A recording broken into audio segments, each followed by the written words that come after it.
Mes debatesh, Këshilli Bashkiak i Elbasanit ka miratuar listën emërore me 14 persona të cilët rezultojnë posedues jo pronar në kuadër të nismës qeveritare Paketa e Maleve. Vendimi është shoqëruar me diskutime dhe kundërshti në sallën e Këshillit, ndërsa vëmendja është përqendruar tek emrat përfitues. Kjo Paketa e Maleve është fiks për na marrë tokat në katunarëve, e pjesa më e madhe këtu qeshi.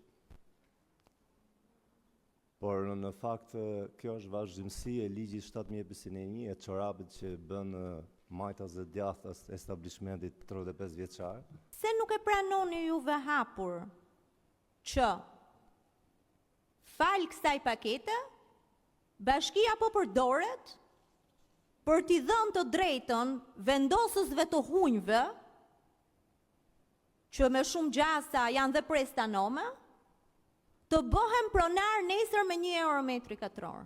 Unë po i bëj thirrje sot qytetarëve të Elbasanit, pas kësaj që the ti, kush është më i shkathti, më i shpejti, tikin, qoftë ke toka stërgjyshit se pretendojnë, katra gjyshit, komshiut, të shkojnë, të ngulin hurin, se pastaj nëse për 45 ditë nuk ju ankohet njëri në bashki, juve bëheni posedues jo pronar. E kuptoni absurditetin e gjës që jeni duke thënë apo jo? Megjithatë, përtej debatit politik, shumë qytetarë të Elbasanit vazhdojnë të kenë pak ose as pak informacion mbi ato që parashikon konkretisht kjo nismë dhe cilat janë përfitimet apo detyrimet që rrjedhin prej saj.